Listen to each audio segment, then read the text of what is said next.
What's up, guys? Happy Sunday and welcome back to Gringaland. Today we are talking about a Rolex that I still genuinely can't believe I got my hands on, and it's the Rolex Sky Dweller. In my opinion, this is one of the coolest annual calendars and probably one of the most affordable ones on the market right now. It is one of the most sought after Rolexes, and for good reason. So let's get into it.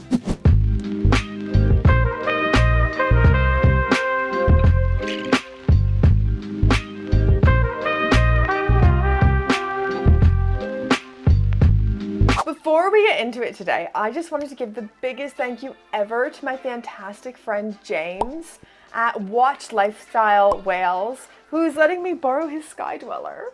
So we were at a Red Bar event, and I was obviously drooling over his Sky Dweller, and he was kind enough to let me bring it back to review it. So thank you so much, James. Now, Rolex is well known for two things: well-made, reliable, some might say boring, but I prefer reliable steel sports watches, and waiting lists for those watches.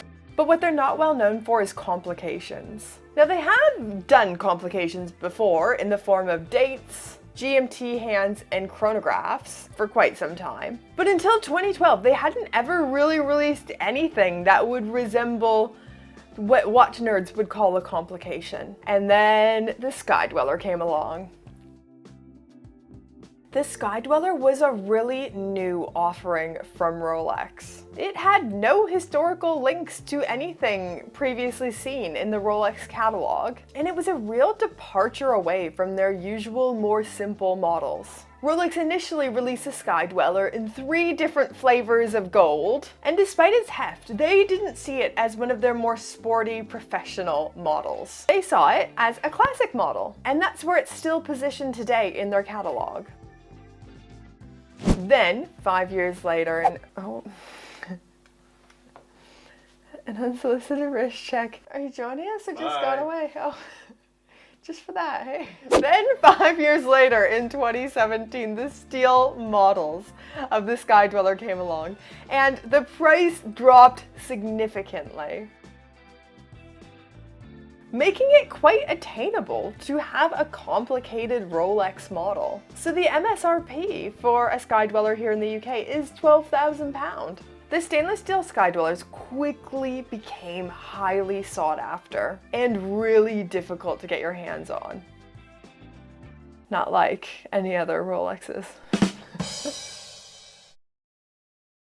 Talented, brilliant, incredible, amazing, show-stopping, spectacular, never the same, totally unique, completely not ever been done before. So the Sky Dweller is housed in a 42mm case. In comparison with the Rolex GMT Master 2, the other travel watch, the Sky Dweller is 2mm larger, and I actually find it feels like it wears a bit larger in my opinion.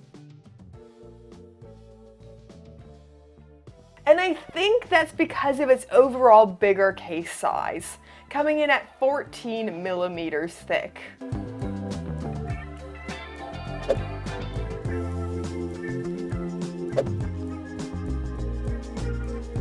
Similarly to the GMT Master 2, you can choose between the more sporty Oyster bracelet or the more dressy Jubilee bracelet. This one is obviously on the Oyster bracelet with the brushed outer links and polished center links. And it has Rolex's Easy Link system on the clasp to make it nice and easy to adjust. For me though, my favorite part of this whole watch is the bezel and the dial. The fluted bezel is easily my favorite feature, and it really just elevates this watch into feeling like it's so much more than just a steel sports watch. The dial is the perfect balance of Rolex minimalism, but just busy enough to remind you that this is a complicated piece. I think it's just so different and unique, and just so authentically like Rolex's interpretation of an annual calendar. And it's a really clever watch as well. So the Sky Dweller is an annual calendar, which means once it's correctly set and left to run. It will only need adjusting once a year at the end of Feb. So it can differentiate the months with 30 and 31 days. And it does this with its patented mechanism developed for this model, which is all controlled by the command bezel. So basically you use the bezel to help you set all your time and dates. Furthest to the left, you're able to set the GMT time and the watch time.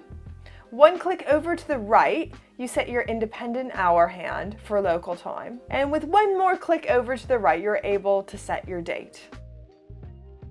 I could geek about this all day.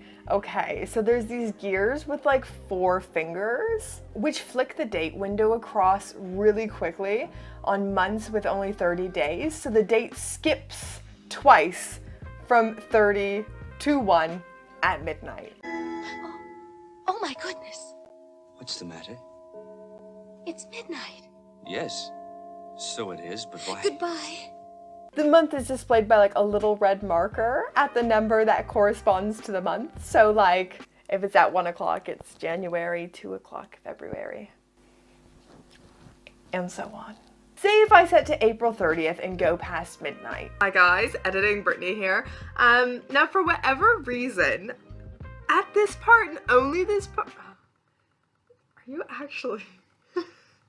For some reason, at this part and only this part, my audio cuts out. Maybe I'm like moving around or something. What I was trying to say was, so if you set it to April 30th, which is a month with only 30 days in it instead of 31, when it jumps to May, you can like kind of see it jump forward.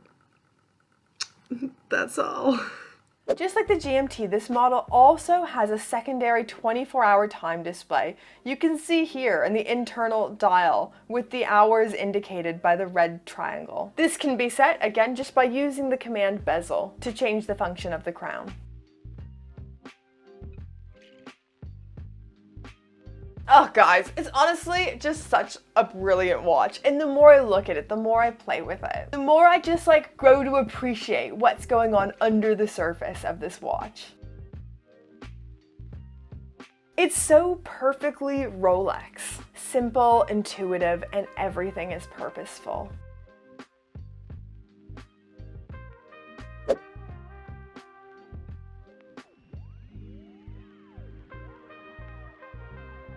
I don't know, but you guys know this. I'm a Rolex wanker. I'm a fangirl. I can't help it. But I'd love to pass the question off to you guys. What do you think about this watch? Do you love the Sky Dweller? Do you hate the Sky Dweller? Do you just like feel a bit meh about it? Don't care? Let me know down in the comments down below.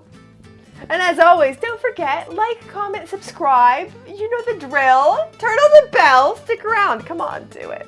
Do it. And until next time, you beautiful, fabulous watch nerds.